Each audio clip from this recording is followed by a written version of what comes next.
ॐ त्र्यम्बकं जजामहे सुगन्धिं पुष्टिवर्धनं महा उर्वारुकमिव बन्धनान् मृत्योर्मुक्षीयमामृतात् सत्यं शिवं सुन्दरं सत्यं शिवं सुन्दरम् अथ द्वितीय रुद्रसंहिता प्रारंभः प्रथमाध्यायः।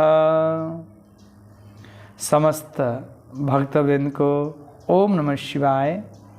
सभी लोग ध्यान से श्रवण करें।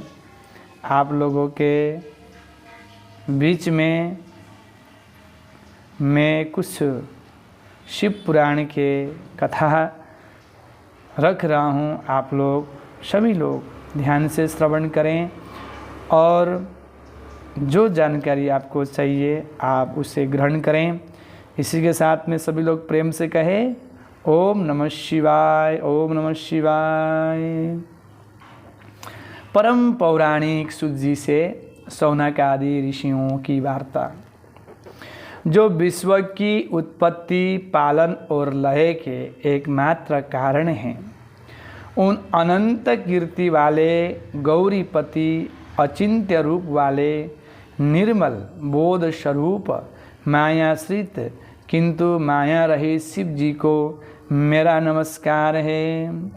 श्री व्यास जी ने कहा कि शिव जी जगत के पिता और शिव जी पार्वती जी माता तथा उनके पुत्र श्री गणेश को नमस्कार कर मैं इस संहिता का वर्णन करता हूँ। प्रेम से बोलिए ओम नमः शिवाय।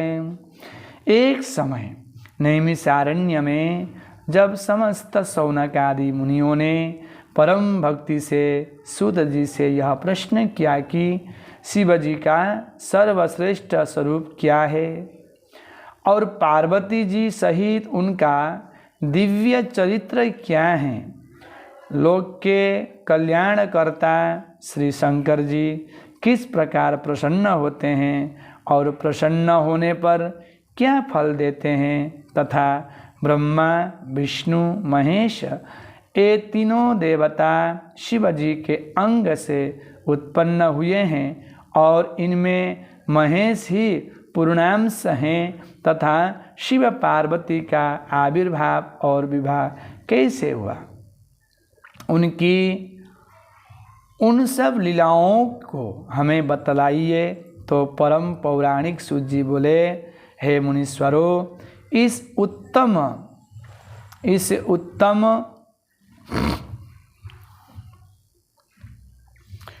प्रश्न के लिए आप लोगों को बहुत बहुत धन्यवाद है, क्योंकि आप शिवनिष्ठों ने शिव जी की कथा संबंधी 3 बड़े उत्तम प्रश्न किए हैं, जो सुनने वालों को गंगा जल की भांति पवित्र करने वाले हैं।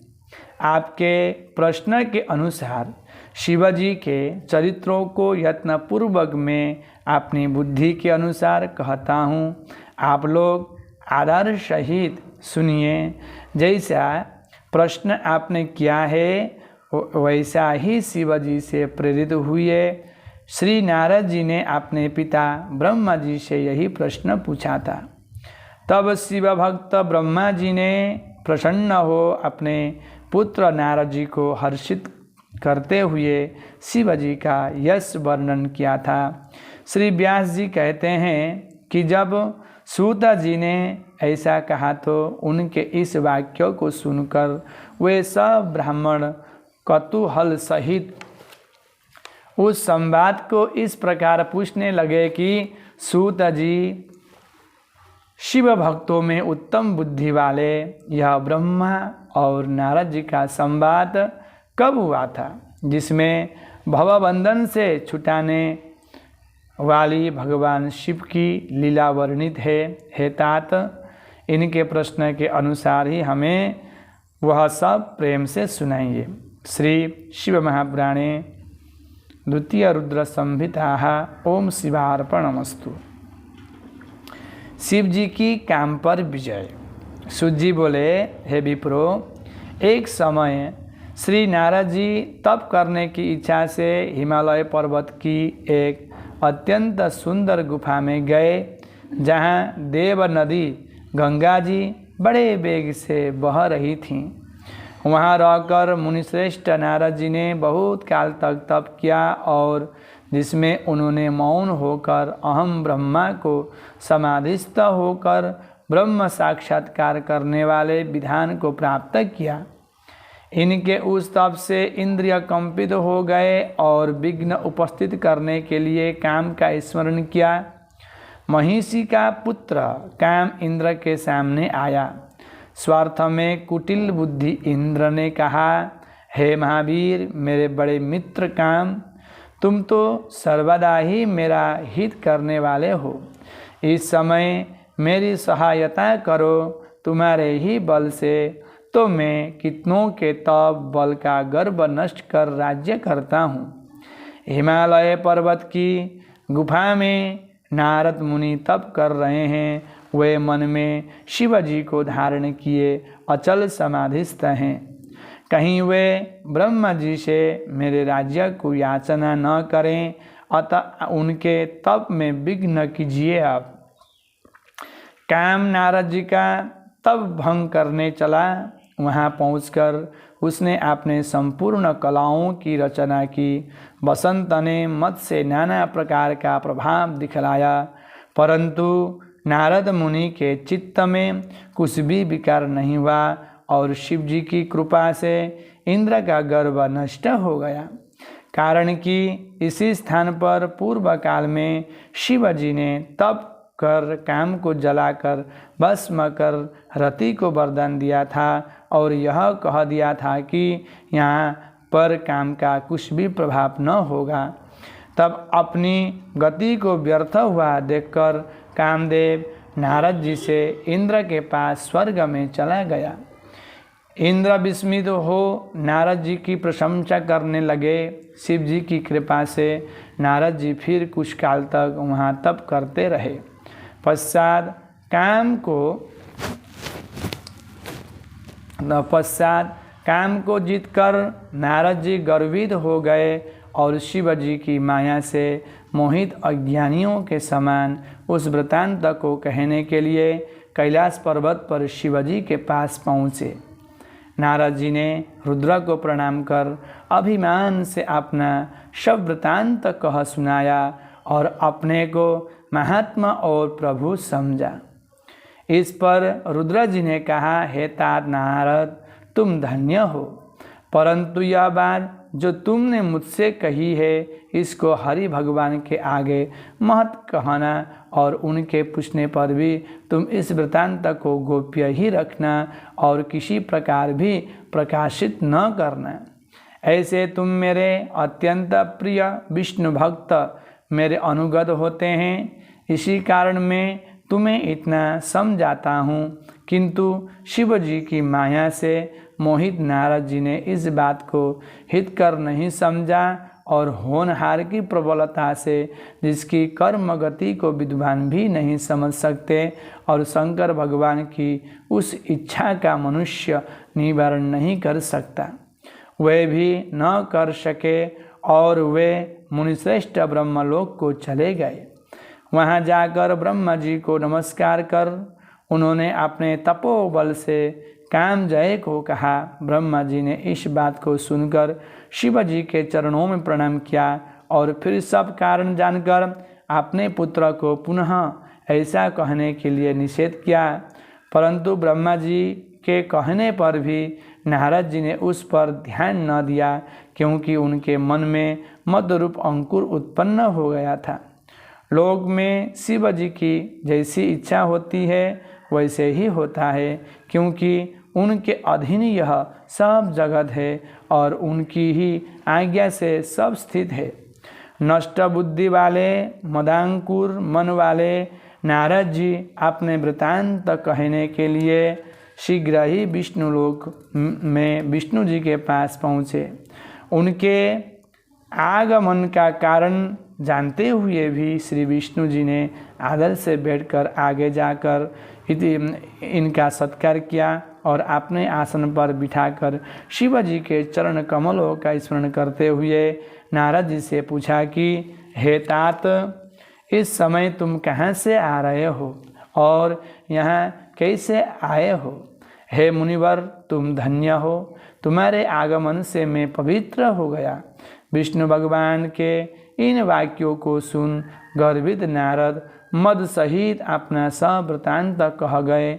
भगवान विष्णु नारद जी के मतपूर्वक और सहेतुक वचन सुनकर सब कारण जान मन ही मन शिव जी की स्तुति करने लगे और नम्रता से मस्तक झुकाकर नारद जी से बोले, हे मुनिश्रेष्ठ, आप धन्य हैं।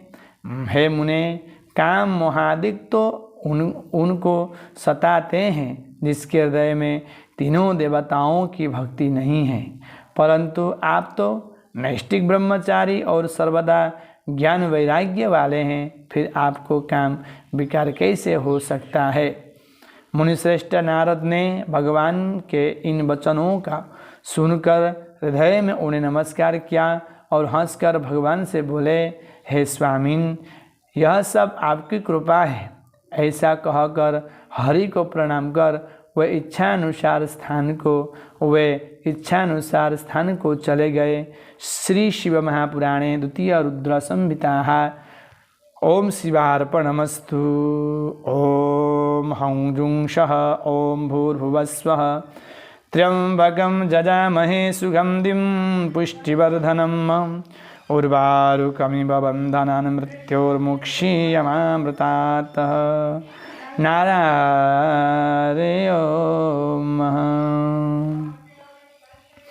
नारद जी द्वारा शिव गुणों को साफ। ऋषि बोले, हे महाभाग व्यासिष्य सुत जी, आपको नमस्कार है जो आपने कृपा कर हमारे लिए इस अद्भुत चरित्र का वर्णन किया है। हे तात, यह सब आप हमसे कहिए। श्री व्यास जी कहते हैं कि जब पौराणिकों में उत्तम सूत जी से ऋषियों ने इस प्रकार पूछा तो उनकी अनेक स्तुतियों को सुनकर शिव जी का स्मरण करते हुए सूत जी बोले, जब नारद जी चले गए तो भगवान ने अपनी माया को प्रेरित कर नारद जी के जाने वाले मार्ग में 100 योजन विस्तार वाले एक सुंदर नगर की रचना कर दी, जो उनके विष्णु लोक से भी सुंदर और अनेक वस्तुओं से परिपूर्ण था और जिसमें ऐश्वर्य संपन्न शील निधि नाम का राजा अपनी पुत्री के स्वयंवर का महान उत्सव कर रहा था और जिसमें चारों ओर के राजा आए हुए थे तथा वे सभी कन्या के वर्णन में उत्सुक हुए, अनेक प्रकार के वेशों से शोभा संपन्न थे। ऐसा नगर को देखकर नारद जी मुग्ध हो गए। उनमें काम का अद्भुत संचार हो आया। कौतुकी नारद राजा के द्वार पर जा पहुँचे। राजा शील निधि ने उन्हें श्रेष्ठ रत्नों के सिंहासन पर बिठाकर उनकी पूजा की और श्रीमती नामक अपनी कन्या को बुलाकर नारद जी के चरणों में प्रणाम कराया। तब उस कन्या को देखते ही नारद जी विस्मित हो राजा से उसका परिचय पूछने लगे और परिचय पाकर काम विह्वल हो उसको पाने की इच्छा कर राजा से बोले, हे राजन, तुम्हारी यह कन्या सब लक्षणों से युक्त है, बड़ी भाग्यशालिनी और धन्य है। इसमें लक्ष्मी से सभी गुण विद्यमान हैं और देवताओं में श्रेष्ठ सबका ईश्वर है, जो किसी से जीता ना जा सके, शिव जी के समान विभु, और जो काम को जीतने वाला होगा निश्चय ही वही इसका पति होगा। ऐसे कहकर नारद जी राजा को आज्ञा देकर शिव माया से मोहित स्वेच्छापूर्वक वहाँ से चल दिए और मन में विचारने लगे कि इसको स्वयंवर में किस प्रकार प्राप्त करूं तथा यह सब राजाओं को छोड़ अकेले मेरा ही वर्णन कैसे करेंगी। स्त्रियों को प्राय सुंदरता ही अत्यंत प्रिय होती है, जिसे देखकर स्त्रियां प्रसन्न होनी संदेह उसके बस में आ जाती हैं। स्त्रियों को प्राय सुंदरता ही अत्यंत प्रिय होती है, जिसे देखकर स्त्रियां प्रसन्न होनी संदेह उसके बस में आ जाती हैं। तब विष्णु जी बड़े सुंदर हैं। नारद जी उनका रूप मांगने के लिए विष्णु लोग चले गए। वहाँ विष्णु जी को नमस्कार कर विह्वल नारद जी ने शिलनिधि राजा की विशाल नेत्र कन्या श्रीमती का परिचय देकर स्वयं में उसको वर्णन करने की इच्छा व्यक्त की और कहा कि यदि आप अपना रूप मुझको दे दें तो अवश्य ही वह मुझको प्राप्त हो सकती है। आपके बिना वह मेरे कंठ में जयमाला नहीं डालेंगी। हे नाथ, आप मुझे अपना रूप दीजिए क्योंकि मैं आपका प्रिय सेवक हूँ। सूत जी कहते हैं कि मुनि के इस वचन को सुनकर भगवान हंसे और शिव जी की प्रभुता को जानकर दया से वह वचन बोले, हे मुने, आप जहाँ जाना चाहे चले जाइए। जैसे वैद्य रोगी का हित करता है वैसे ही मैं भी आपका प्रिय कार्य करूँगा क्योंकि आप मेरे प्यारे हो। ऐसे कहकर भगवान विष्णु ने मुनि को बंदर का मुख दिया और इन पर कृपा करने के लिए अंतर ध्यान हो गए। मुनि ने समझा कि हरि ने मुझ पर कृपा कर दी। वह कृतार्थ हो चले परंतु उनके यत्न को नहीं पहचाना। फिर मुनिश्रेष्ठ नारद जी शीघ्र ही वहाँ गए जहाँ राजा पुत्रों से घिरा हुआ स्वयंवर हो रहा था। फिर तो राजा पुत्रों से व्याप्त और दिव्य वह स्वयंवर सभा जो उस समय इंद्र की सभा के समान शोभायमान हो रही थी, उसमें जाकर नारद जी बैठ गए और विचार करने लगे कि अब तो विष्णु रूपधारी मुझको राजकन्या निश्चय ही वर्णन करेंगी। उन्होंने अपने मुख को कुरूप नहीं जाना। अन्य सब मनुष्यों ने भी मुनि के पूर्व रूप को ही देखा और अन्य सभी राजपुत्रों ने भी उस भेद को न जाना। परंतु वहाँ दो रुद्रगण जो ब्राह्मण के वेश में नारद जी के रक्षा के लिए आए थे, वे उस भेद को जानते थे। वे दोनों मुनि को मूढ़ समझकर मुनि के पास गए। परस्पर बातें करते हुए नारद जी की हंसी करने लगे। छल युक्त उन्होंने नारद जी का परिहास किया। काम विह्वल मुनि ने उनके वाक्य को यथार्थ रूप में नहीं सुना और राजा कन्या को प्राप्त करने की इच्छा से उसी को देखते हुए मोहित हो गए। बोलिए ओम नमः शिवाय। इस बीच वह राजकन्या बहुत सी स्त्रियों सहित अंतपुर से पति वर्ण की इच्छा से चली, जिसके हाथ में सुवर्ण की माला थी और वह सुंदर व्रत वाली साक्षात लक्ष्मी के समान सभा में आ पहुँची तथा अपने समान वर को ढूंढती हुई घूमने लगी। तब मुनि का और सब रूप तो विष्णु का सा था, किंतु मुख बंदर का सा देख कर वह मुनि पर अत्यंत कुपित हुई और वहाँ से दृष्टि हटाकर प्रसन्न मन से आगे चली। उसने सारी सभा को देखकर किसी को अपने अनुरूप न पाकर माला नहीं पहनाया। इसी समय राजा जैसा स्वरूप धारण किए हुए श्री विष्णु जी वहाँ आए, जिन्हें विष्णु जी वहाँ आए जिन्हें राज कन्या के सिवाय किसी ने नहीं देखा। भगवान को देखते ही कन्या का मुख कमल प्रसन्न हो उठा और वह चाहने वाली उसने भगवान के गले में माला पहना दी। राजा रूपधारी श्री विष्णु उसको लेकर शीघ्र ही अंतर्ध्यान हो गए और अपने स्थान को चले गए। अन्य राजकुमार राजकन्या के न पाने से निराश हो गए तथा नारद जी का काम से और भी विह्वल हो गए। तब उन दोनों रुद्रगणों ने काम विह्वल नारद से कहा कि आप तो व्यर्थ ही काम मोहित हो उस कन्या की चाह करते हैं।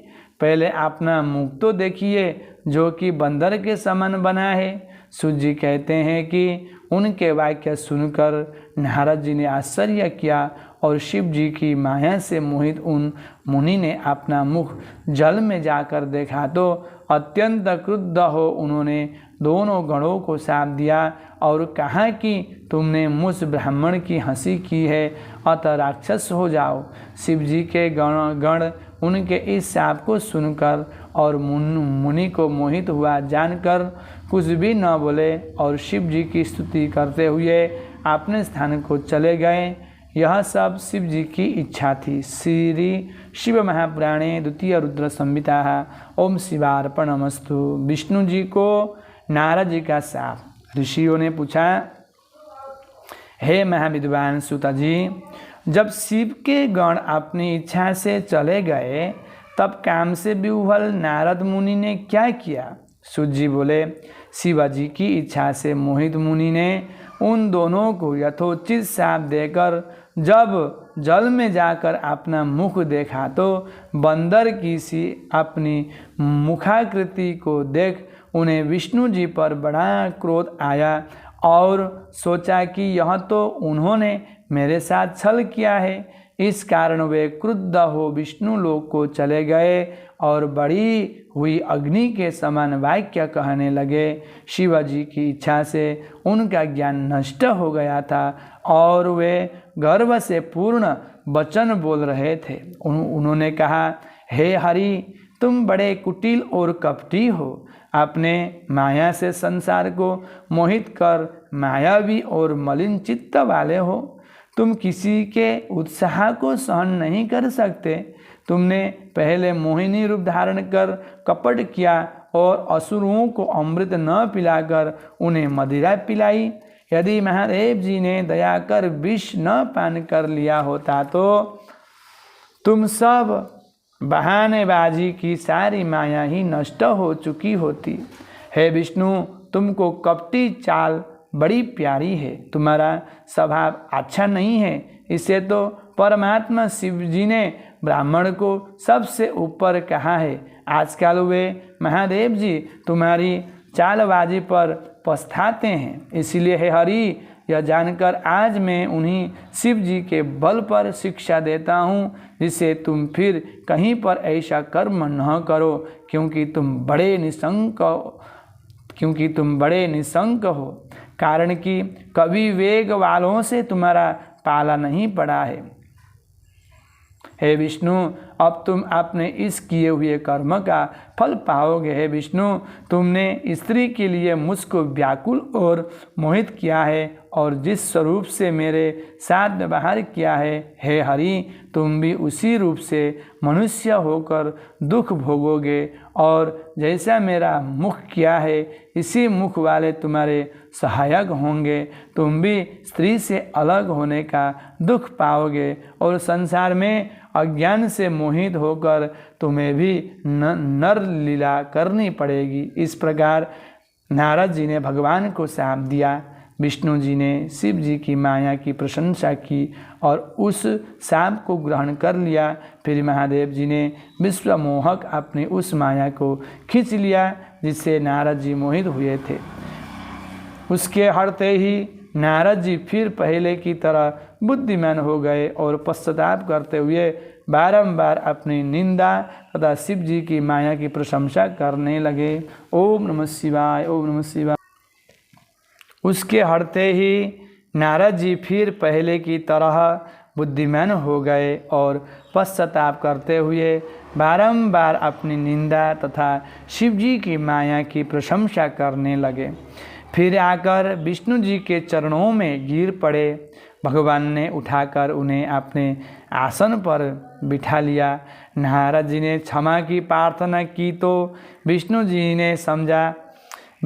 ने समझा कर कहा कि हे नारद, खेद मत करो, तुम मेरे श्रेष्ठ भक्त हो, इसमें संदेह नहीं है।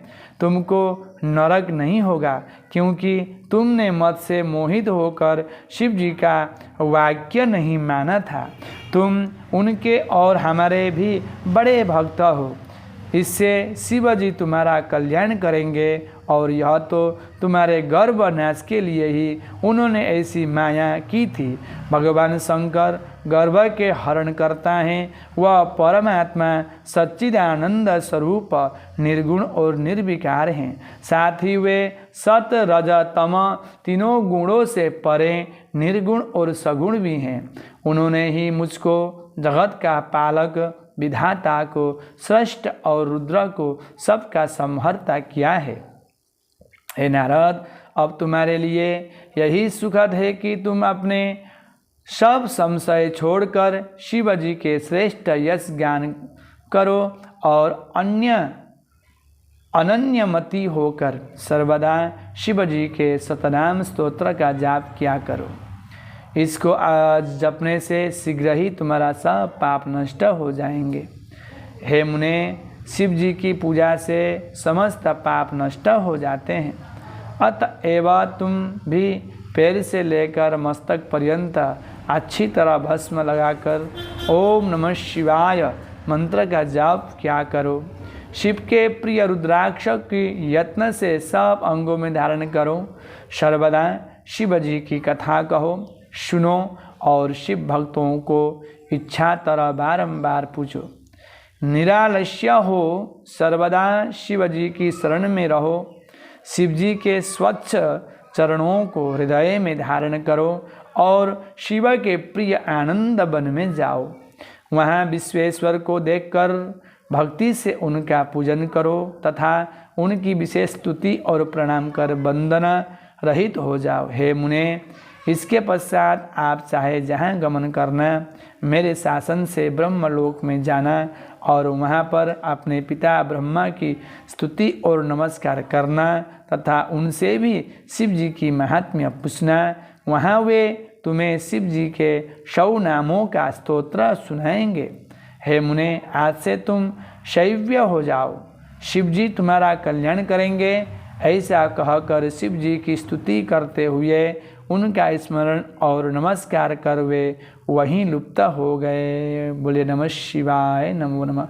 श्री श्री शिव महापुराणे द्वितीय रुद्र संहिता। ओम नमः शिवाय, नमो नमः। नारद जी की परिभ्रमण। सूत जी बोले, हे ब्राह्मणों, विष्णु जी के अंतर्ध्यान होने पर नारद जी भक्तिपूर्वक शिवलिंग का दर्शन करते हुए पृथ्वी पर विचरने लगे। उन्होंने कितने ही शिव लिंगों का प्रेम पूर्वक दर्शन किया। उसी समय वे रुद्र के गण जिन्हें उन्हें शाप दिया था, उनके नारद जी के समीप में जाकर चरणों पर गिर उनसे क्षमा मांगी और कहा कि हे मुनिवर, आपका अपराध करने वाले हम वास्तव में ब्राह्मण नहीं हैं, किंतु हम दोनों महादेव जी के गण हैं, जिन्हें राजा पुत्री के स्वयंवर में माया से मोहित चित्त होकर परेश की प्रेरणा से आपने हमको शाप दिया था। उस समय हमने कुसमय जानकर मौन रहना ही अच्छा समझा था, अन्यथा आप हमारा प्राण भी ले लेते, परंतु अब तो आप प्रसन्न होकर हम पर कृपा कीजिए।